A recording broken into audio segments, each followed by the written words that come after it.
welcome you all with my love and respects. Let's enter into today's sutras, today's aphorisms. Tada trashtuh swarupe vastanam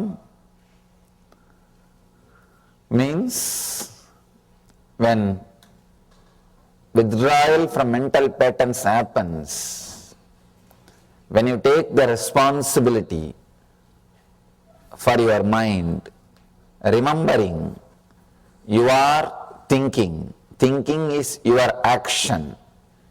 It is not, mind is not an object or it is not a thing. It is your very action. The moment you take the responsibility, the moment you start remembering that mind is an action, suddenly you will see you are able to stop when you don't want, you are able to operate when you want. Having that freedom, having that liberation is what Patanjali calls Swarupe Vastanam, means establishing in your own nature. Please understand, we need to understand the word nature.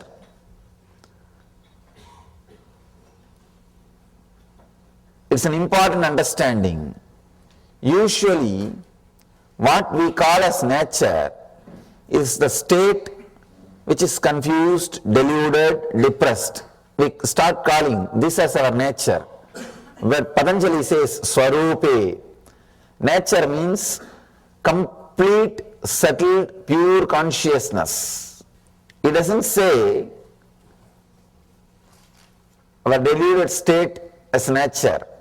Usually, when we talk or think or anyway, anytime, when we use the word our nature, we start using the meaning of our nature, what we call or what we think as our nature. That is a big problem. Patanjali says nature means in the state where there is no thoughts. When the chitta vritti nirodha, when chitta vritti nirodha happens, that is what is our state. Superficially, when you look at the sutras, Patanjali looks like a scientist, straight. He is not lost in poetry. You can see there is no poetical words here. There is no poetry. Being an enlightened master, talking in a simple, straight prose is very difficult. Because in enlightenment, you are lost in ecstasy. You are lost in ecstasy. And talking in a simple prose words seems to be abnormal, seems to be too rude, too violent. But here, if you look a little deep, you will understand the tremendous compassion of Patanjali. The Patanjali's compassion, the very stand he takes. He is not interested in agreeing with what you call as nature, with what you call as standard. From the very step, he is very clear about what is our nature. One more beautiful thing. First, he gives the truth. As I was telling yesterday, the 33%. The first 33%, waiting for the click. Just express the truth, they will have the connection. The second 33% needs little conviction, little convincing, little one or two techniques. The third 33, very difficult to handle. He is slowly touching one by one through these first three sutras. He is trying to give the click, straight click to the first 33% who are waiting for the truth, who are just waiting for the click to happen. He is giving them chance.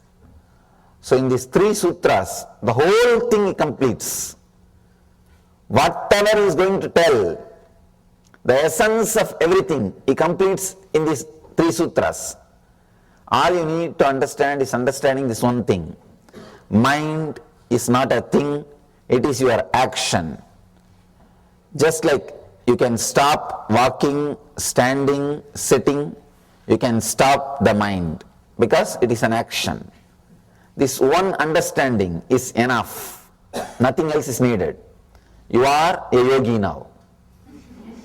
You are a yogi. But he is straight away telling in one word, mind is not a thing, it is a action, just stop, you are a yogi.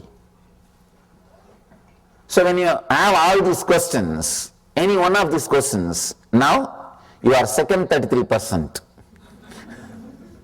You are second 33%. Now Patanjali is talking to you. The next step he is taking. He started using the words of a teacher, a lecturer. First 3 sutras is like a master, straight, Zen master.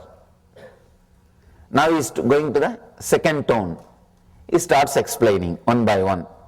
This is what, this is what, this is what. He is using more word. I can say he is a little compassionate. He is not ready to leave us. After some time, after this chapter, he is handling the third category. You should see the tremendous passions,